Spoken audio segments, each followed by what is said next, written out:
Welcome to Rolling into Politics.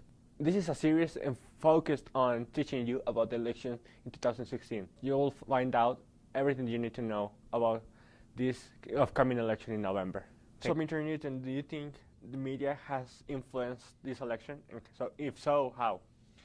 You know, the media definitely has influenced this election. They influence it every time they put out a story or anything on social media. And the reason that they have is because it's a big deal. It's everything from who they select to interview. It's everything from the types of questions that they ask. It's everything that they do or do not cover or the depth at which they cover it. But I don't think it's anything different or unique. I just think every time we get into an election season, it gets really intense. And I think we get a little bit more this time because of just we have some candidates who are probably called non-traditional. Is the media biased? Yeah, I mean, it's definitely biased. I think that to think it wouldn't be would be dishonest.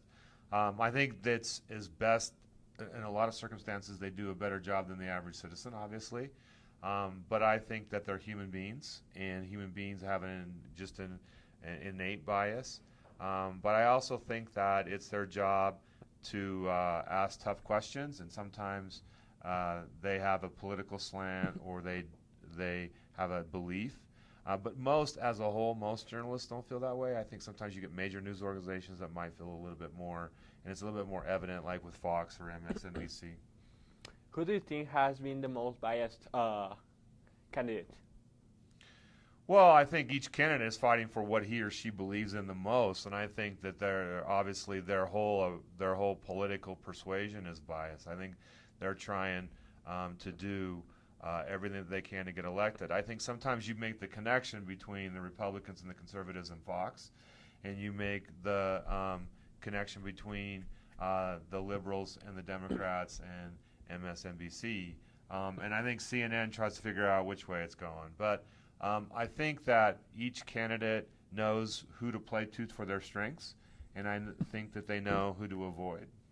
Do you think it's a mistake that moderators in the debates are from a certain party?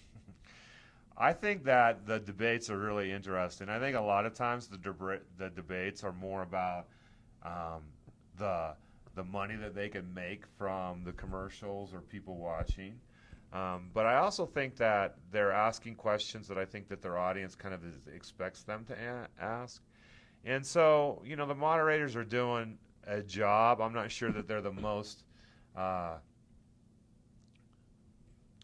do I say this? Probably they're the most balanced in their approach. I think that they are looking to get a gotcha moment no matter what. So I think Fox, for example, has asked some Republicans and during the debates some pretty challenging questions, and I think the same is true for MSNBC or CNN or any of the other ones that are hosting debates. They're asking good questions. They just want the gotcha kind of moment. Who do you think has been a better journalist in this process, Megyn Kelly or Anderson Cooper? Well, I think that that's a really great question because both of them have the different strengths. I think you would probably think that because of their backgrounds, you can't say who's better. I think Republicans are probably going to argue on one side and Democrats are probably going to argue on the other one. As a journalist, I think they've both been pretty adequate. I wouldn't say one is better than the other. I just think they're a little bit different. What do you think? Do you think it should have influenced for badly for Donald Trump to insult someone like Megyn Kelly? Well, I think that no politician should get in a tangle with the media. I think they should maybe push back. But some of the things he said, I think, were more for the shock value than they were anything else. I think they were inappropriate. I think they were wrong. I think you don't treat people with disrespect no matter what. A journalist shouldn't treat its source with disrespect, and a source shouldn't treat a journalist with disrespect, and a politician shouldn't treat anybody with disrespect. So I think there was a little bit of that in there, and then maybe in his circumstance it did cross the line. Are the journalists looking for a story? Do we have a good story? I think you got stories. I think some of the stories are the racehorse kind of mentality, who's winning the race. I think you've got some stories that are about trying to understand the constituents and trying to understand who believes who's the best candidate and who will be the best president.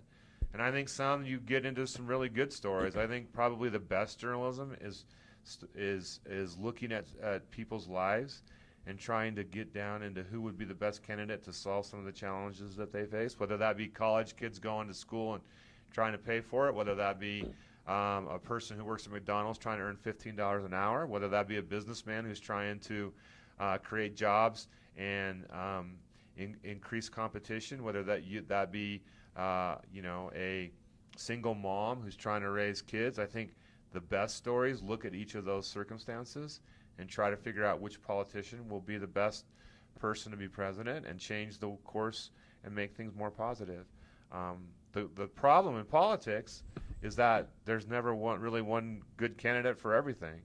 And so you have to kind of like decide who you think would be best overall, and you may have to give up something to get something. You may have to give up your belief on religious freedom to get a business person who can support you. And consequently, you may have to give up some of your business beliefs if you want somebody who would be a social conservative and uphold those beliefs.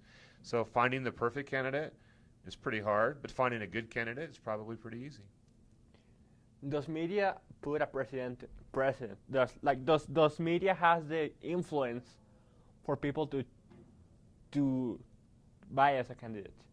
Yeah, I think the sound bites they pick or the questions that they ask or those types of things, I think the media certainly would like to see a certain person become president. I think each media outlet probably has a kind of a look at that. Newspapers are going to endorse candidates. Magazines are going to endorse candidates. And I think we all understand the whole political part about television.